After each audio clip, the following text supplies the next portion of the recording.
Welcome to the 80-20 Baseball Podcast. Strike! The 80-20 Coaching Masterclass, our weekly get-together where coaches go from new to good and good to great. Mastering the fundamentals and the art of coaching.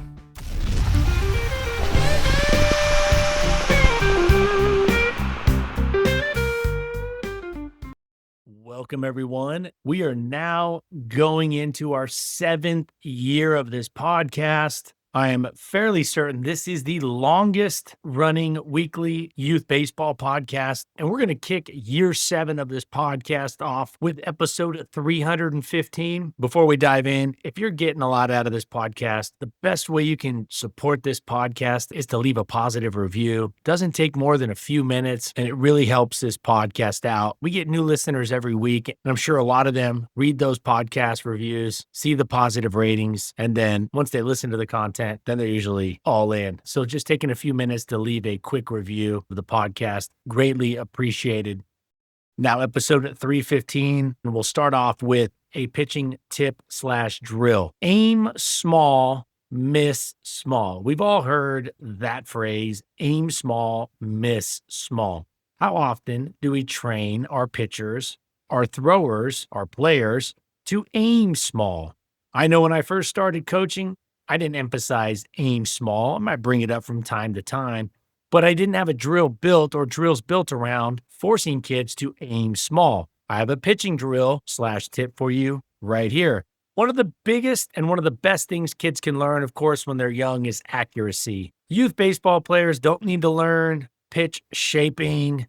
I'm not sure a lot of the major leaguers should even focus on that before some other things, but nevertheless, velocity, that'll come with time. We've talked about long tossing and some other routines that can help strengthen the arm, but a lot of velocity has to do with just growing and getting older. And then once to a certain age, of course, there are training methods to build that up. But at the youth level, the number one thing we can do to help our pitchers be more successful is to help their accuracy or command control. I call it accuracy. Can they hit the glove? Can they hit the target? Can they throw strikes more in the next game than they did in the last game, or more at the end of the season than they did at the beginning of the season?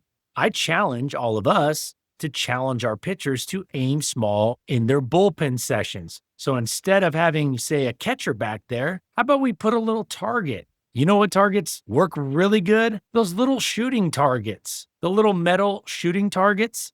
Those things work great. About 5-6 inches in diameter. You could run a group of pitchers through this all at the same time and turn it into a game, or get all your players doing it at the same time. Maybe you get 12 targets, put them up against the fence, spread them out, spread out your pitchers and the targets 7-8 feet apart, put the targets up against the backstop or the fence, something that can stop the ball from continuing to go off in Never Never Land, Ivy, or into another field. So you line up your pitchers. Now, if you want to do this with just one pitcher, then you could just take what I'm saying and do it with one pitcher. Of course, it works the same with one. You line up all your pitchers, you give them each a target, you line up the targets, the distance of home plate from the mound, put an equal amount of baseballs right behind each pitcher. Let's say you have 4 pitchers doing this as part of a station or as part of a pitching practice routine. You give each pitcher 20 baseballs. You put the 20 baseballs on the ground in a little pile behind them. They pick up a ball, they go through their pitching delivery, and they try to hit the target, and you score it. Which of the pitchers hit the target more than the other pitchers out of the 20 throws or out of the 25 throws? Now, if you want to go more throws, you just do more throws. That's fine. Depends on where your arms are at, strength, time of the year, how much you want to throw the kids. That's up to you. Have them aim for a small target. So you get these little targets. You could do a bucket with an empty soda can on top. The challenge there is if the bucket is hit just right, it could crack the bucket, especially if the kids are throwing harder at that 11, 12-year-old level, 13, 14U level. And also when they knock the target off, in this case, a can or whatnot, they got to go pick it up or somebody has to pick it and put it back up. I love those little shooting targets, the little steel targets. You can get them as cheap as $15 to $20 on Amazon each. The little reset steel targets that if it hits it, it just moves it, it'll clank, but it'll reset in the same position. But you can get creative with how you want to do the target. You can do it a lot of different ways. I like the metal clanking sound because everybody around knows that the pitcher hit it. There's satisfaction from hitting the target, audible satisfaction, but Everybody knows that pitcher hit it, so it's easier for coaches to score it, things like that. I would give them the instruction that they need to mimic their pitching delivery, the pitching delivery they use in the game, and they cannot slow down their delivery. They can't slow down their arm and try to aim the pitch. They need to throw it like they would a pitch in the game. If they do, that'll disqualify them from that pitch. Now, I would count the pitch towards the total, whether that's 20 pitches or 30 or whatever you're doing, but they cannot earn a point on that pitch if they modify their throwing motion. We're gamifying accuracy. We want to gamify accuracy by having a target other than the catcher's glove, which when they're throwing a bullpen, the catcher's glove moves around. And then you get into that, like, did the catcher's glove move a little bit? Should I count that as a point? Did it move more than an inch or two? No, you have a target. It hits the target or it doesn't hit the target. Also, find a target that's smaller than the catcher's glove. Make it more challenging than a game. So when they get to the game, the catcher's glove is going to seem bigger. When the task is easier, players are more confident. So pitching tip or drill, aim small, miss small. You could scale this up. You could even have 12 players all lined up all the way down the line. Each of them has a target. They each get 10 baseballs.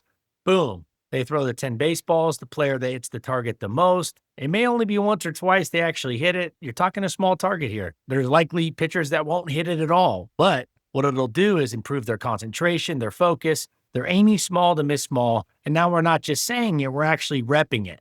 I would put the target at knee level, at the hitter's knee level where the plate would be, right? You don't need a plate for this, but I would have it set up so the pitcher's pitching at the exact same distance they'll pitch in the game. It should be a straight pitch. It shouldn't be offset, right? We want to make this just like they're pitching in a game. The distance from the pitching rubber to the plate, from where the pitcher's standing to the target, should be the same, should be a straight line. Keep an eye on pitchers creeping up on this. You will see pitchers moving up after each pitch a little bit, maybe without even knowing they're doing it. They might move up. All of a sudden, they're 3, 4, 5 feet closer to the target. So keep an eye on that. That will happen. Just remind them to step back. If you have a bunch of throwdown pitching rubbers, you can do that. That makes it even easier. But having all that stuff is not always an option for most coaches. So gamify pitching accuracy by using small targets and have them set up in a group, 3, 4, 5, 10, 12 pitchers throwing at the same time. So it feels like a sense of competition. So gamify it. Be creative here. I know you all can come up with some great ideas. If you think of something that works well, that's out of the box, please reach out through the contact page at 8020baseball.com and let me know. I want to hear it. All right. So aim small to miss small, pitching drill, pitching tip, accuracy, gamifying accuracy. Now, the second part of this episode is a quick book review of a book called 10 to 25. This is 10-year-olds to 25-year-olds. The book is called 10 to 25, The Science of Motivating Young People. Hey, as coaches, we are motivating young people.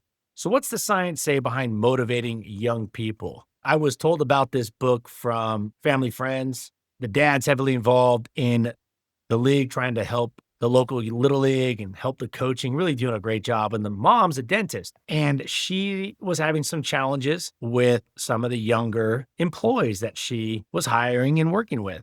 And she read this book. It was a game changer for how she worked with those younger employees. But this stuff works great with players and kids, even down to the youth baseball level. So I picked it up and I read it, and it had some really good takeaways. I'm going to share those with you right now. So this is a synopsis and how the book 10 to 25, The Science of Motivating Young People, how we can use that to be better coaches so we can have better teams, more successful seasons. The main takeaway that I got was there are 4 quadrants. Leaders fall into one of 4 quadrants. So leaders, coaches, parents, teachers fall into one of 4 quadrants. So if we're looking at a quadrant, the lower left would be a leader, a coach with low standards and low support. So a coach that has low standards and provides low support. Doesn't really coach up their players much, has very low standards, no rules. It's a free-for-all, and there's really not much support and coaching going on. Most coaches do not fall into this area, but it is definitely one of the quadrants. The next quadrant, the lower right quadrant, is a coach that has high standards or strict rules, but offers low support or little support. So they're really strict, but they don't really coach up their kids. They also don't give much praise. The upper left quadrant is a coach that gives a lot of support, coaches up a lot, gives a lot of praise, but has very low standards, doesn't have many rules, doesn't uphold the rules or standards or expectations. So there's some positives there, but that's not where we want to actually be.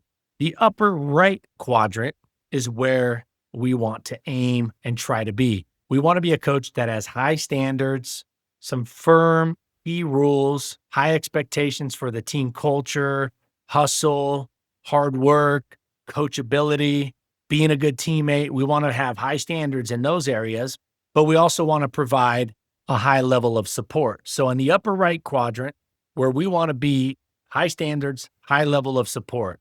The thing that I see most in youth baseball are coaches that give a high level of support, a lot of praise, a lot of coaching tips, a lot of coaching pointers, but they have low standards. They don't really have any rules, no standards for the team.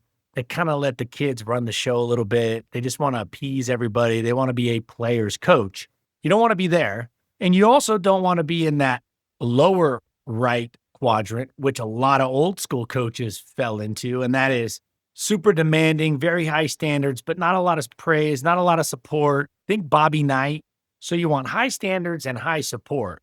High standards, firm rules when it comes to hustle, being a good teammate, being coachable, playing the game the right way, but also a high level of praise, a high level of support.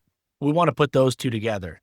So I thought that leadership quadrant was interesting. It kind of illustrates the different places coaches will find themselves. Now, there's a flaw with quadrants is that it really just has 4 answers, but we know we're going to fall somewhere on a spectrum there, on a continuum. We're not all going to be like right in the middle of those quadrants if we are, say, high support, low standards. We're not going to be right in the middle of that quadrant necessarily. We might shade left or right or up or down a little bit, but it does illustrate the point. Part 1 of the book is called The Problem, the Motivation Crisis. A lot of kids aren't trying really hard at school or their jobs or sports, and it's not because they're lazy.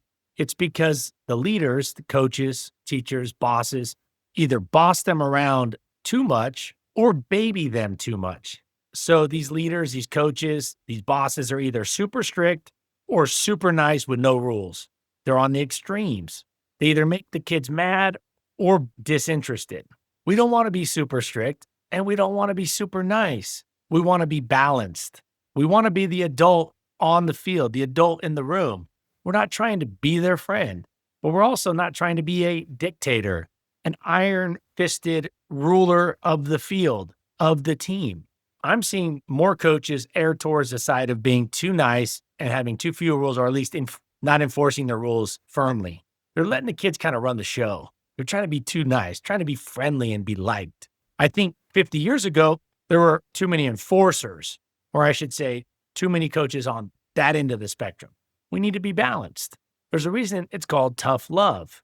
And that's another part of this book they talk about, tough love. Now, moving to chapter 2 of the book, it talks about the adolescent brain, saying that the brain changes around 10 and stays super sensitive to what people think, about what their friends think, all the way up until about age 25. And of course, I think everybody inherently cares to a certain degree what other people think, but 10 to 25-year-olds are super sensitive. And I would say that junior high and high school age level, really sensitive to what other people think. The adolescent brain loves praise and hates feeling left out. And the author says this isn't a dumb thing. It's actually smart for trying to make friends and fitting in because it's a survival thing. Players want to fit in. They don't want to be put on blast in front of their teammates. They want to blend in and be a part of the group, isolated. They don't want to be put on blast in front of their friends or teammates because they want their teammates to like them and they want their teammates to try to fit them into the group. They want to fit in. They want to be liked. And when you get put on blast in front of the friends that they're trying to impress or at least get to like them, we're built to resist this. And the author talks about how humans thousands and thousands of years ago, of course, if you weren't in the group of the tribe, you were pretty much not going to live. You had to find a way to fit in or you were a goner. Now, of course, that's not how the world works, especially in the United States in today's world. But the way the brain thinks and the way these young people see things, that's kind of wired in over time. It's an inherent wiring. So we got to be careful as coaches to put our players on blast, especially isolating them, put them on blast in front of their teammates. I always say, praise loudly, critique quietly whenever possible. The only time I like to critique loudly is in an immediate safety situation, immediate injury prevention situation. Part 3 of the book talks about how we as adults need to stay in tune and understand that kids' brains feel stress at a much bigger level. The same situation makes that 10-year-old through high school age group, stress affects them. They feel that stress at a greater level, and that we should try our best as coaches to teach kids to see nerves and the nervousness as helpful energy, and then give them tools and skills to handle it. I also think keeping their mind occupied with productive things, especially before a game, like a good pregame routine that's structured and keeps them going through a lot of good reps, is a good way, right? So the takeaway from chapter 3 is knowing that if we think it's a big game as coaches, if we find the game environment stressful, or if we get stressed out thinking about the upcoming game, there's a good chance that our players, our kids, feeling even a higher level of stress. So let's help them. Let's teach them to see nerves as helpful energy, kind of reshape their mindset on stress and fear and nerves, turn it into a positive, and also have a efficiently run pregame routine to keep their minds focused on positive, productive things rather than worry or anxious thoughts about the upcoming game. Chapter 4 in the book, 10 to 25, talks about respect and status. Kids care a ton about looking cool and being treated fairly. If we as coaches talk down to them, they shut down. I think we've all seen this. Now, should we not provide criticism or feedback? Of course we should. It's not about saying all positive stuff and all sunshine and rainbows, but it's about the tone. It's about when and where we provide that constructive criticism, how we do it, who's around, and the balance sheet. Are we building rapport and respect with those players, opening the door wider for them to let in that constructive feedback? We want to build trust and respect with our players by being consistent, by giving genuine praise, by really showing that we care about them. And then when we do go to give that constructive feedback, just be aware of the tone and the environment when giving that to our players. Now, we're going to skip to part 3 of the book. The author of the book, David Yeager, comes up with some solutions based off of the research and experiments done in this area. And he recommends for us not to boss kids around, but rather ask more questions. Ask questions as to what they think went wrong, like striking out. Instead of telling them what to do with their swing or their at-bat, ask them, why do you think you struck out? Or what led to the strikeout? What did you do that led to that strikeout? Why do you think you struck out? Be sure not to ask it in a condescending way or a rhetorical fashion, but rather with an open-ended feel. What do you think you were doing in your pitching delivery that was preventing you or keeping you from throwing a lot more strikes today? What did you feel you did on that ground ball that kept you from being in a position to field it, to make the play? What do you feel kept you from catching that fly ball? Or what do you think you could do on the next fly ball that would give you a better chance at catching it? So telling kids less and asking them their thoughts on it. We don't always have time for this as coaches. And I hear a lot of team culture people talking about using this all the time. And I don't think that's practical, especially at the youth sports level, youth baseball level. But it's something to try to utilize whenever possible. Sometimes we just need to tell them like, hey, your glove wasn't low enough. The glove needs to be lower. Or, hey, your glove came up and that ball went underneath it. Or when they're pitching, maybe you say, hey, your stride's a little short right now. I think it could be longer, help you throw more accurate, or whatever it may be. Another thing David Yeager, the author of the book 10 to 25, recommends coaches do, leaders do, share stories about older kids having the same problem, older players, professional players making those mistakes. It makes the challenge feel more normal, knowing that even the greats or even older kids or even yourself as a coach, hey, when I was in high school, I struck out 4 times in a game. Now, this is different than gloating about having the touchdown record or the home run record at your high school or your little league. This is self-deprecating in a way, but it does work with kids. I wouldn't do it all the time, but letting the kids know that, hey, you struck out 4 times in a 12-year-old game once, and, it didn't feel great, but hey, the next game you bounce back and you got a really great line drive or whatever. The last couple of takeaways from the book that really stood out, this really great book, highly recommend reading. The author recommends that we are tough with our players, but we believe in them. Tell them that, yes, baseball is hard, but give them belief that they can be successful at it. So align their expectations with reality, but also give them that hope of success. Just yelling at kids don't make them want to give up, and just praising them all the time gets them lazy. The author goes on in chapter 9 to drill down on the belonging and inclusion. Like, everyone needs to feel a part of the team, especially kids who feel different. And that's so true at the 10-year-old, 12-year-old. They just want to feel part of the team. They don't want to feel different unless it's something they're good at. They don't want to feel that they're different in areas that they might feel are deficits. And one way we can do a good job of this is to value all skills, not just those easy to see skills, but find those skills. For example, my dad coaching our 11-year-old and 12-year-old Little League team, one of my teammates, Hirsch, my dad valued his skill in bunting and some speed down the line. He had above average speed, and he got a feel for bunting for a base hit. So my dad made sure to praise that, not just the kid who hit the most home runs or had the best batting average. And finally, the author talks about starting small. Try to find ways that we can start small with one player or a couple players. Try to use some of these strategies, this mindset. And if anything, just think about the kind of coach that we want to be, we want to aim to be, what quadrant we want to end up in. We want to be the coach that's in the upper right quadrant. We want to offer a high level of support, praise, belief, trust, respect, but we also want to have high standards for the team. Hey, we're going to hustle. We're going to leave the dugout spotless after the game. We're going to treat each other nice at all times. We are going to be great teammates. We are going to be respectful of the umpire. We're not going to show up the other team. We're not going to say anything mean to the other team. So have high standards combined with a high level of support, a consistent level of support. Don't be Bobby Knight and don't be a pushover. Find the happy medium. If anything, when it comes to the 2 main points I think we should take away from this book, let's be less bossy as coaches when possible and ask better questions to the players to get them thinking about how they could do it different, how they could improve, what they did wrong, and how they can solve it and work through it on their own. Give them some ownership when it comes to the solution. And 2, give loud, specific praise and feedback to the team, to individual players. But when it comes to individual critique, be cognizant of your tone and the environment, who's around, all right? Because I'll guarantee you, every single kid knows who can hear what you're saying to them when it comes to that critical feedback, telling them when they messed up. Kids are aware of who's around, who's listening when they're getting put on blast or they're getting put on the spot. They want to feel like they're part of the group.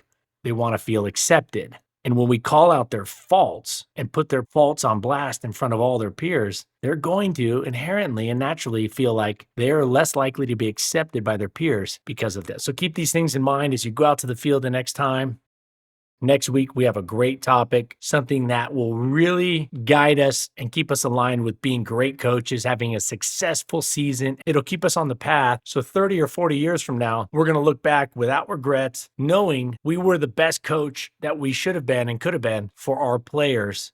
Always great being here with all of you. Hope you had a wonderful Thanksgiving. Love this time of year. Holiday season, always fun. Big shout out to my mom for always making this time of year extra special. Thanksgiving, Christmas time. And a big shout out to all of you for making youth baseball an extra special time, not just for your kids, but for all the kids you're coaching. All right, everybody, let's keep taking care of our health so we can be the best coach we can be, so we can be there for our family, so we can be there for our close friends. Let's take this information out to the field. Let's put it into play. Let's not just keep it up between the ears. Let's put it into play. All right, y'all, take care. And until next week, adios.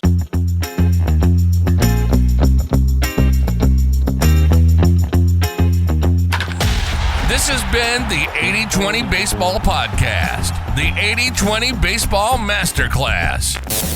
We got this. Now, let's take the field.